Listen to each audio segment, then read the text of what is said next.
Hey everyone, welcome back to our Cheap channel, the channel dedicated to all things cheap in the world of fragrances. And today's video is going to be very different from the things that I usually post. We are not just talking about fragrances and reviewing them. I'm also going to be talking about how we do fragrance and how I do fragrance and how I see other people do fragrance. This is going to be more about my personal fragrance pet peeves, things that I see people do in the fragrance community that just rub me the wrong way. It just does not do good to me. In a way, it kind of makes me think that people don't know how to go about using fragrances or treating them the right way. Forewarning, these are all my personal opinions and critiques. If you do any of these things, I'm not attacking you. I'm not coming at you. I don't want you to come at me either. These are just things that I've seen people do across the fragrance community, whether people who think they're all the way into fragrances or people who know nothing about fragrances just getting in. That these are my things that I would say, hey, I wouldn't do it this way. I would try to do it this way instead. I think you'll have a better experience with it. In my personal life, I've had better experience doing the opposite way. And I think if you do it this way, you might have a better outcome. And a lot of these things aren't just things that I personally be like, oh, I made this up and I found it out.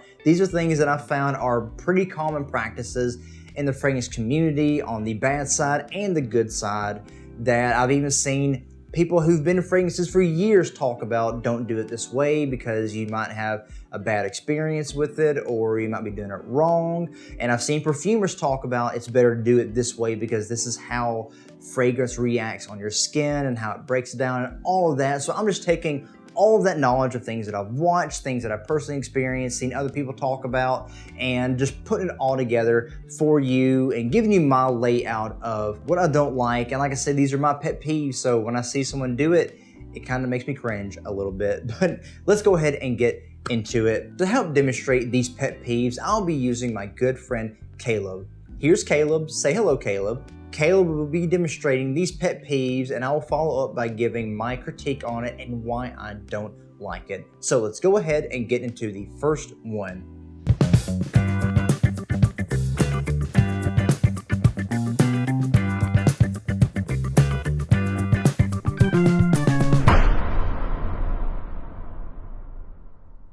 So the first pet peeve is one that I'm sure majority of the fragrance community will agree with, and it is not leaving your fragrances in your car. And not just leaving them in your car, but leaving them in any area that does not have a consistent temperature. And so what I mean is anything that is too extreme hot and too extreme cold. I have personally smelled fragrances from friends of mine that leave theirs in their car all year round, whether it be 100+ degrees outside or even in 10 degrees or lower freezing temperatures, and they left it all year round, and I've smelled what they smell like for years after that, and no surprise, they smell almost nothing like the original fragrance. I've even had my wife, who works at a hospital, had a patient come in. They accidentally left one of their fragrance bottles, which is actually YSL's YEP. The hospital policy was that if it was left and lost and found for so long that the staff could actually have their choice of picking it and leaving it out if no complaints were left or if they didn't come out to reclaim it. And she actually brought me back this half-used bottle of YEP. It was the actual brand YSL, no off-brand, but this guy more than likely left it in his car all year round, is halfway used because, I mean, he did leave it at the hospital, so why not leave it everywhere else that you're going anyway? And when I smelled the fragrance after spraying it, it smelled very off. There were some parts of it that just smelled like they were missing. It didn't have all the things together. I've even smelled clones, cheap clones that smelled better than this. And I knew for a fact that it had to be left out in his car or his bag or wherever all year round, exposed to all elements, all temperatures. The bottle was scratched up, it was rough, it was rugged, and I knew that he didn't take good care of it, and it showed because the quality of the fragrance was nowhere near the quality that it was at when he first bought it and when I've smelled it before. And I'm gonna say this beforehand, I am not a perfumer, I am not a chemist, I don't have full understanding of how fragrances work, the chemicals that go into them, the aroma chemicals and the certain naturals and oils, and how all those molecules work together. I've seen a lot of videos. I've tried to learn what I can because I eventually want to get into that, but I don't have a full understanding of it. I just have a very observant understanding of it, things that I've thought about, things of how I've noticed by just observing on me and on other people, and how I've seen their fragrances change over time. So I am not a perfumer. I'm not speaking from a professional opinion. I am just a fan and a hobbyist speaking from their own opinion and intuition. So a fragrance is primarily made up of parfum or fragrance oil, which is actually where you're getting your fragrance from, to a certain percentage and amount of perfumer's alcohol. The alcohol allows the fragrance oil to be diluted and almost emulsified into the alcohol. It is carrying that oil onto your skin. The alcohol is dissipating off, just leaving the remain of that oil, because oil does not dissipate like perfumer's alcohol. And within that fragrance oil is all different kinds of different aroma chemicals, some very synthetic, some natural, and depending on the molecular structure of those synthetics and naturals, they are different volatile materials, where some may go off easier than others, especially citric materials that are way more volatile. They will evaporate or go off faster. They also expire faster than a lot of the more middle or base materials, like your deep woods and your resins and vetivers and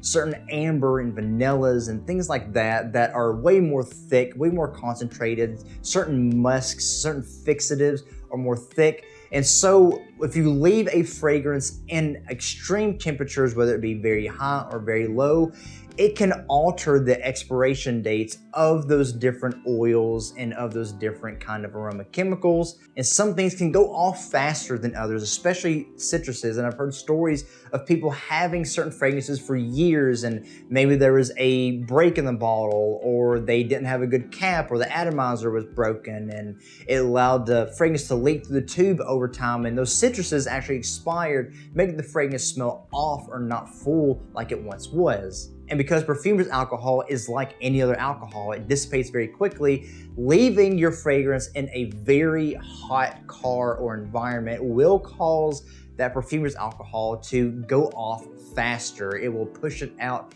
faster, reducing the concentration of your fragrance and sometimes making it smell totally different from what it once was. And like I said, the heat and extreme cold can even affect these certain kinds of oils depending on their quality that is in your fragrance. So it's just not a good idea to leave your fragrances anywhere where you have extreme highs and extreme lows of temperature. And a lot of people will recommend that you keep them between 60 to 75 degrees Fahrenheit. I don't know what that is in Celsius, so figure that out yourself. Just keep it at room temperature in a place that's cool and dry, not a lot of sunlight as well, because sunlight, which contain UV rays, will also damage your fragrances faster, as they can alter a lot of the chemical structures inside the oils as well. But again, majority of people will agree not to leave your fragrances in the car or anywhere that has extreme temperatures. So that's just a good rule to follow by anyway. But that is just my first pet peeve. Let's go ahead and go to the next one.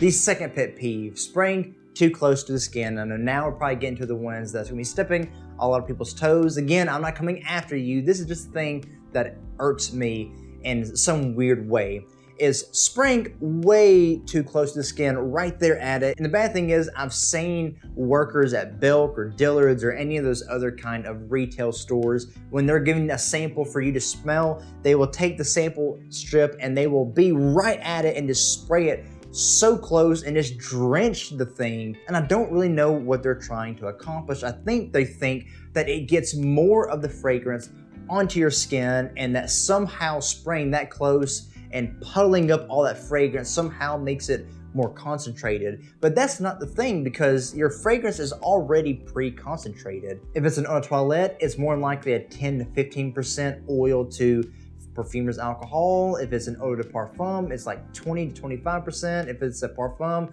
25, 30, or even more than that, sometimes up to 40 or 50% concentrations, which is basically almost all oil at that point. But they're already pre-concentrated, so unless you can dilute the perfumer's alcohol or add more of the fragrance oil, you're not going to change the concentration. And so spraying closer to the skin, making more fragrance in one spot, is not going to concentrate it. It is just going to make it runny, run off, and it's still going to evaporate the exact same way. Instead, what it's going to do is make a smaller point of contact for your fragrance to emit from. So my correction to that would be to actually make a wider area of dispersion, because all, again, fragrance is the alcohol to oil, and the alcohol is going to dissipate, leaving that oil and also allowing the more volatile aromas to come off way more bright, which is why eau de toilettes or eau de parfums, these citruses are way brighter. It's way more in the air, way more projecting, because those top notes, those citruses or florals or the spices, are jumping off way faster.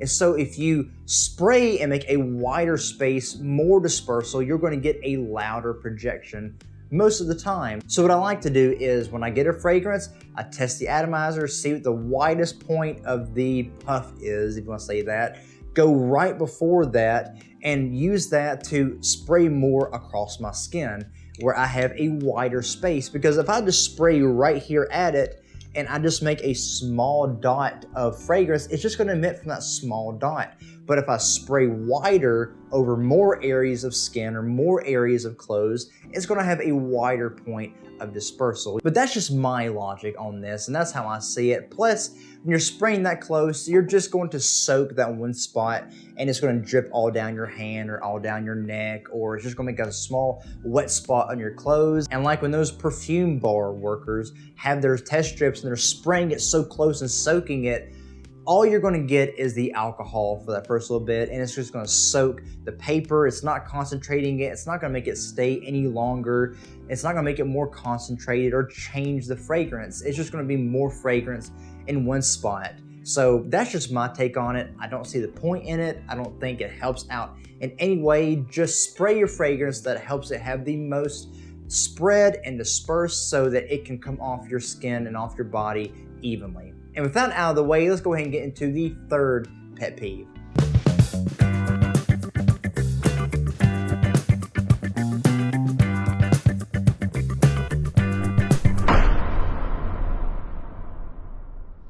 Now we're getting to the ones that irk me a little more and more. I have one friend in particular that I love him to death. I would do anything for him. He's a very close friend, but he is very, very particular about his fragrances. And every time he gets a fragrance, he will get it, he will spray it right here, close to his skin again, and with that puddle of perfumer's alcohol and fragrance go right in as soon as he sprays it, and just be like, oh, and give a face like, oh no, that's way too alcohol, that's way too strong, that smells like cleaner, you know, all this and that. And I'm like, well, yeah, you haven't given it time to dry down, you haven't given it time to dissipate, you haven't given the alcohol time to disperse out, leaving the fragrance on your skin.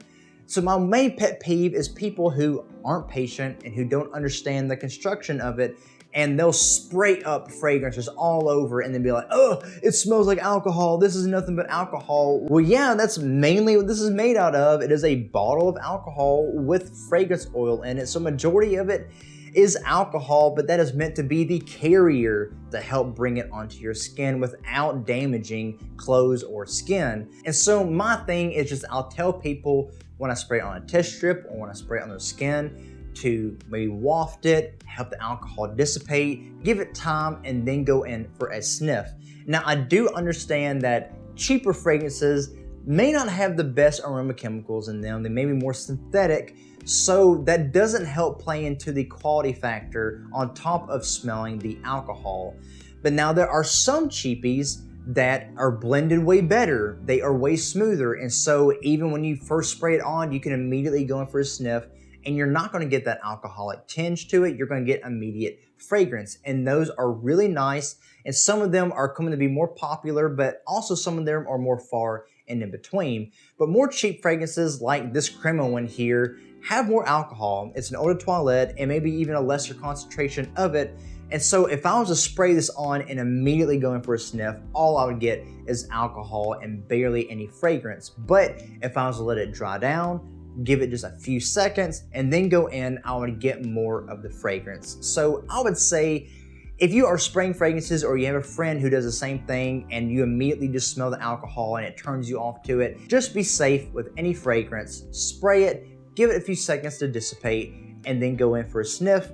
Let it wear on you a little longer, then keep going in for a sniff, and you'll see the fragrance as it dries down more and more, not only as the alcohol dissipates off, but as the different oils begin to break down differently on your skin. And even though it's not that common, even some designer fragrances still fall into that fault and crack of when you first spray it and you smell it, it's gonna smell like alcohol because that's the first big thing you're getting. So don't spray and immediately sniff. Give it some time, let it dry out, let it wear down, and then go in and smell so you can accurately get the fragrance itself. Out with number 3, let's go on to number 4.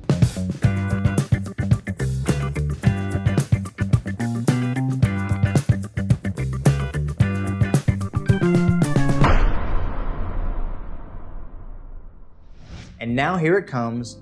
I know I'm gonna get a lot of comments out of this one. I know I'm gonna get a lot of flack because of it, but I'm gonna talk about it. Rubbing in your fragrances. Should you do it or should you not do it? I have a lot of people in my personal life that are also into fragrances with me. Maybe not as much, but they do enjoy it. It is a luxury for them. They indulge in it and they love for me to buy stuff and recommend stuff. But they are what I call rubbers. They will spray their fragrance and rub it in on their skin, rub it in on their neck, rub it on their clothes, and they'll just go all over with it. And most of them will do it from one spray, and then go all over with it. The thing is, like we just talked about, there are different concentrations of oil when it comes to fragrances, depending on EDT, EDP, parfum, extrait de parfum, so forth, so on. And those different oil concentrations will play into how the fragrance wears on your skin. And if you spray an eau de toilette on your skin and then spray even an eau de parfum and even a parfum or an extrait, you'll notice that the eau de toilette has more water. It's more liquidy. You can feel it. But then the eau de parfum has a little more of an oil sheen. The parfum definitely has an oil sheen.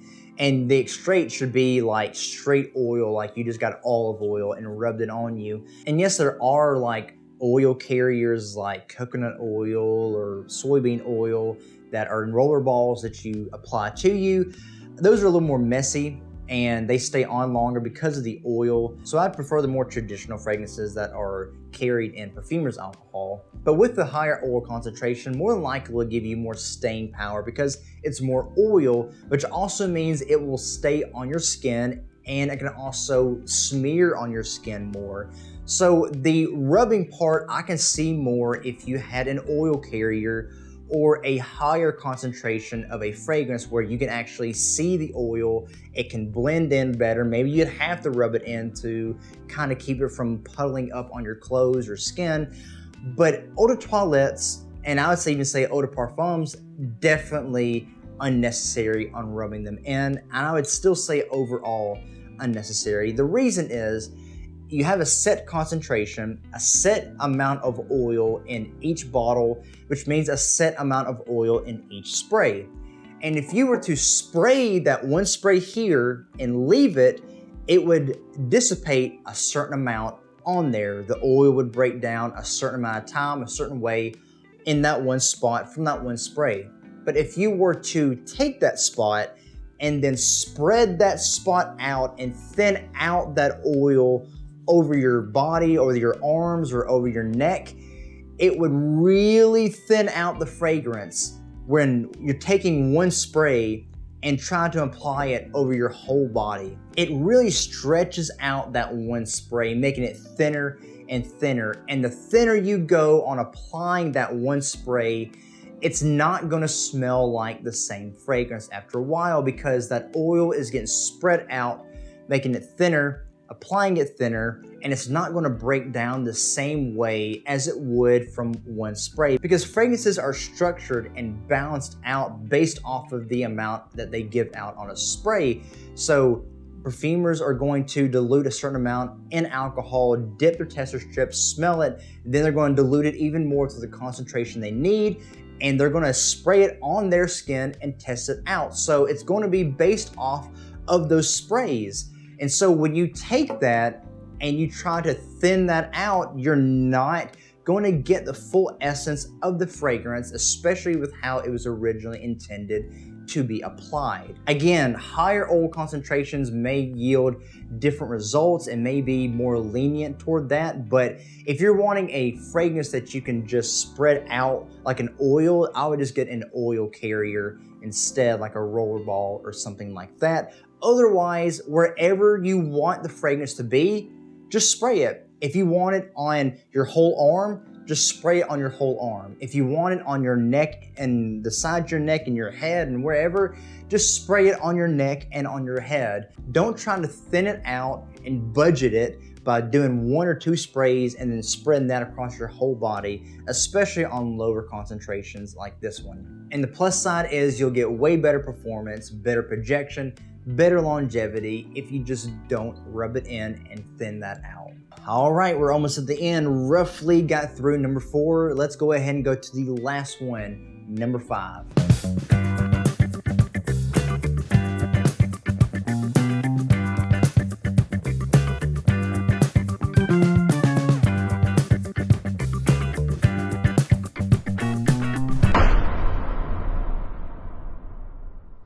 Please do not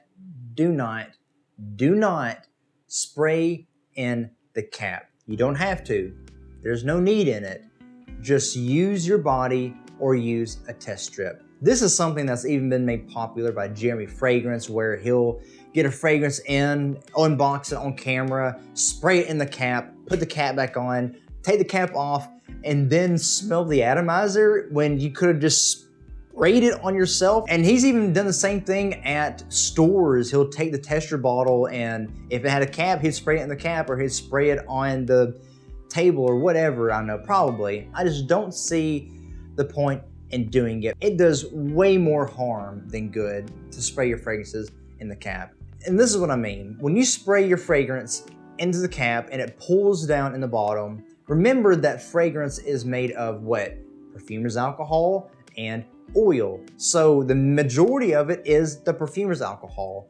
And what does alcohol do? It does help to break down some, but it also leaves behind whatever it's carrying. So when you spray it over time in the cap, it's going to leave a oily residue in it. When you put your cap back on, then you take your cap off, fragrance oil is going to be all over your atomizer. And when you go to spray it, you're going to get oil all over your finger, all over everything you touch. And I don't know about you, but I don't like to have fragrance on my finger because sometimes I'm eating with it, I'm writing with it, I'm on my phone with it. And I just don't like to have it all up in my nose, or especially if I'm eating with it, I don't want to get fragrance in my mouth if I'm eating food. And plus it just gets all over, messy everywhere, and I'm a weird clean freak, so I like to keep things clean. Plus alcohol, what does it do over time? It can eat away at things. It helps to clean things, take things up, no matter if it's perfumer's alcohol or isopropyl alcohol or ethanol alcohol. They all have that same kind of function where they can be used for disinfectants, cleaning, and they help to take things up and off and help things deteriorate faster. And so whenever you leave all that alcohol inside the cap and on your atomizer, it can over time eat away at certain metallic enamels over your collar and over your atomizer, which is something I see all the time at rack stores. People will go up, grab these bottles, take the caps off, spray it inside the cap, smell it inside the cap, and then put it back on. And people do that over and over and over. And I will go and pick up bottles,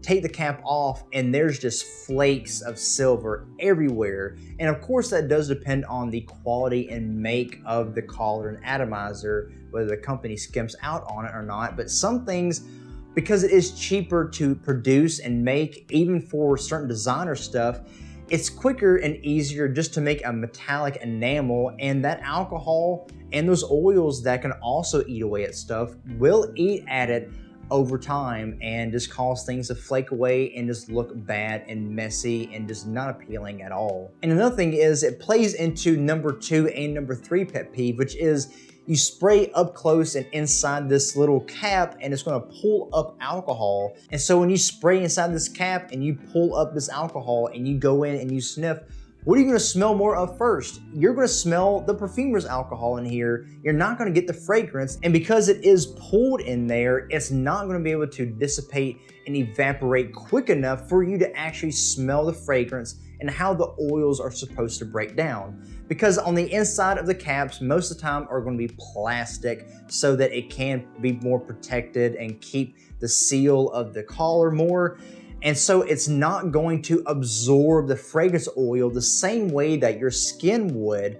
And so when you spray this in there and you smell it, you're not gonna get the same note breakdowns that you're gonna get if you were to actually spray it on your skin, which is how fragrances are made, structured, and formulated to react with. They're meant to react with skin because the oils will break down different ways, different time frames, depending on their volatile level, and they'll have a different nuance and different scent as it goes through over time, which you're not gonna get by spraying it on the cap. Even so, you're still not gonna get the same thing even from a test strip. Test strips are really just gonna give you the top notes and some of the mid notes, but they're not really gonna give you a lot of the base, heavier notes. So the best way to test a fragrance is not to spray it into a cap, put it onto the atomizer and then smell it.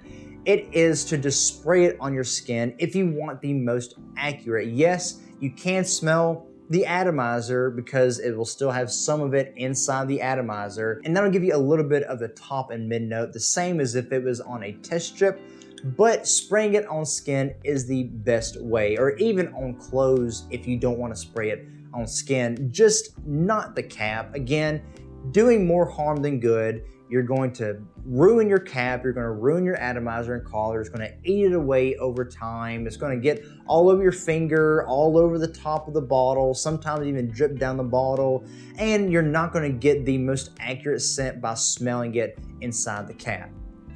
Whew. Okay, that was it.